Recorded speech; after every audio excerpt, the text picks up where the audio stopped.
Hai sobat, ketemu lagi di channel Oke Bung. Kali ini gua bercerita film action berjudul 1992. Rilis tahun 2024. Kalau gitu langsung aja intro.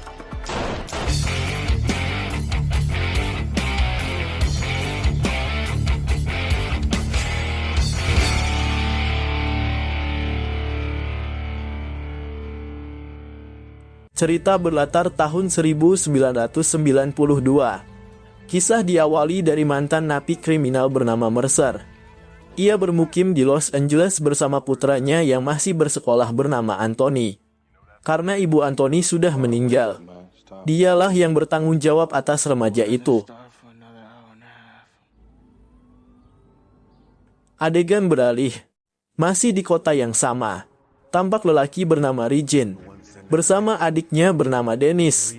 Dua saudara ini terlihat menjemput ayah mereka bernama Lowell untuk diajak ke satu pabrik baja. Dan selesai menempuh setengah jam perjalanan, sampailah ketiganya di tujuan. Ternyata tempat itu ditargetkan Regine sebagai sasaran perampokan. Ia mengajak Lowell agar membantunya, sebab sang ayah juga seorang bandit.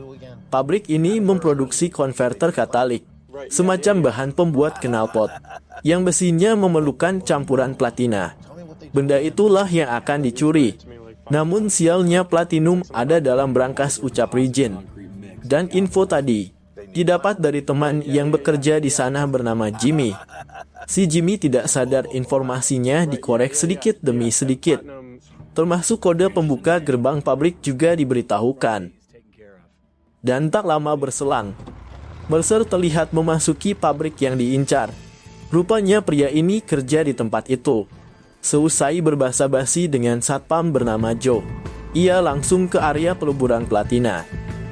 Di tempat lain, tampak Regine berpikir keras mematangkan niatnya. Ketika menonton TV, kebetulan ada berita terjadi rusuh di pusat kota akibat protes ketidakadilan terhadap kulit hitam bernama Rodney King yang tewas dianiaya 4 anggota polisi. Momen ini akan dimanfaatkannya melancarkan aksi. Di waktu yang sama, pemilik pabrik memerintahkan karyawan pulang lebih awal demi keselamatan. Scene kembali ke Regine, yang ditelepon Jimmy. Temannya itu mengajak nongkrong sebab pulang lebih cepat. Namun selesai menutup ponsel, ia menyuruh Dennis bergegas untuk menemui sohib yang sepakat membantu bernama Copeland.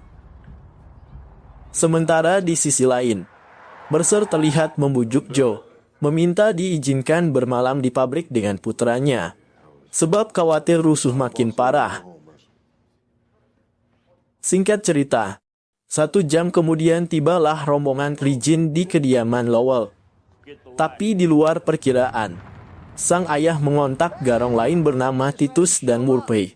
Adegan selanjutnya bentrokan massa memenuhi jalan. Namun sesampainya Mercer di rumah, ia tak mendapati Anthony, yang diduga ikutan berdemo. Di waktu yang sama, para rampok mulai bergerak ke pabrik baja. Begitu sampai di tujuan, mereka segera membekuk satu security penjaga gerbang.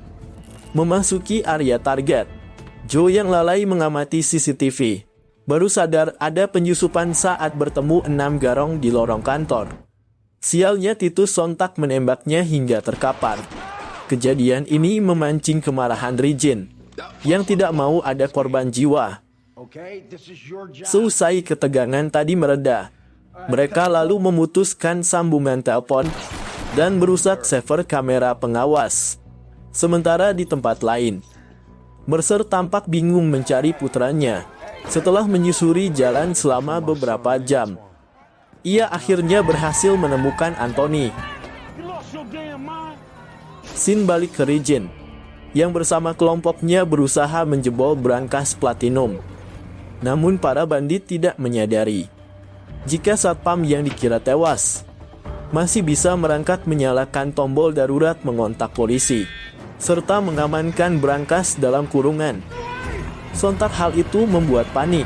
Untungnya Regine bisa mencegah penguncian brankas dengan mengganjal menggunakan traktor. Tapi karena terburu-buru ia melindas kaki Copeland sampai remuk. Dan beruntungnya alarm tadi masih bisa dimatikan Murphy yang lantas mengeksekusi Joe sekalian. Adegan berlanjut. Lowell yang tak mau membuang waktu mulai membongkar brankas.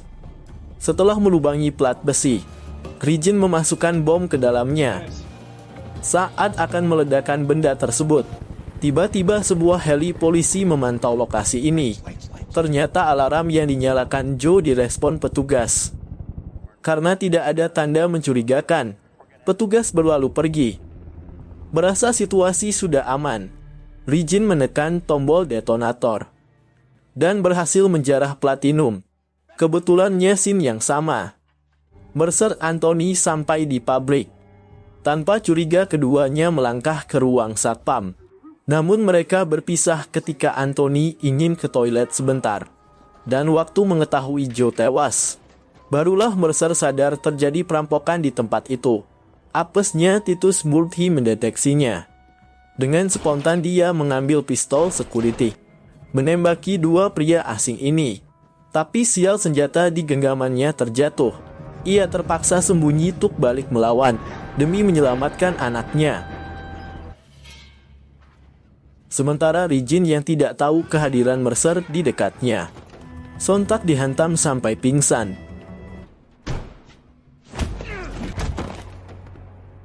Saat yang sama, Dennis terlihat membawa seorang remaja untuk diinterogasi. Berikutnya di ruang lain, Mercer yang berhasil membekuk Regine tampak langsung bergerak ke area brankas. Ternyata kawanan Garong menyergap putranya. Dia juga tak sengaja menyaksikan satu kriminal ditembak mati, sebab dianggap merepotkan. Semenit berselang datanglah Titus, yang memberitahu Lowell jika ada penyusup. Sialnya mobil pengangkut barang curian mogok, karena rotor diambil si penyusup. Mengetahui hal tersebut, Lowell spontan mengancam mengeksekusi Anthony jika ayahnya berani mengganggu mereka. Hingga setengah jam kemudian, si Titus menemukan buruannya, menghajar tanpa ampun sambil meminta rotor dikembalikan. Berasa terdesak, Mercer nekat melawan.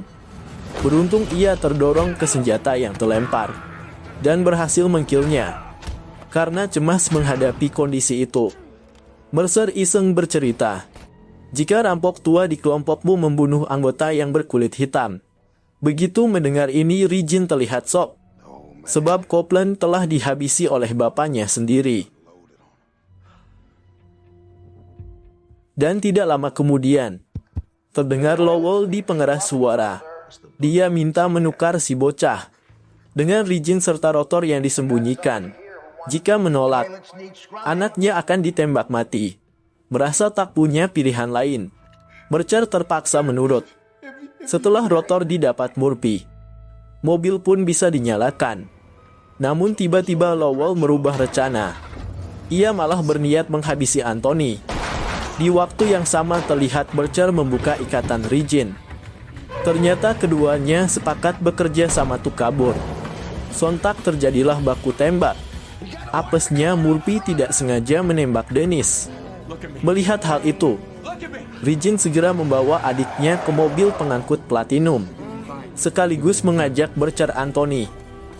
Di sisi berbeda, dua bandit tampak membajak kendaraan lain mengejar mereka, hingga berlangsung di jalanan kota.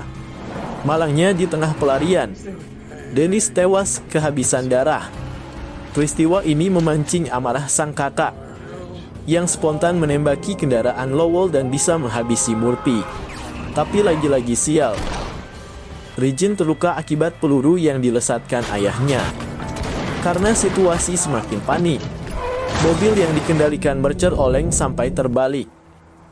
Tanpa basa-basi ia mengeksekusi Regine yang terpental ke aspal jalan. Berikutnya dia mengincar Mercer. Sementara Anthony yang luput dari pantauan menembak mati si bandit dari belakang. Seusai kejadian tadi berakhir, keduanya bergegas pergi menjauh. Film mengisahkan gerombolan Garong yang memanfaatkan momen rusuh kota Los Angeles untuk melancarkan aksi perampokannya.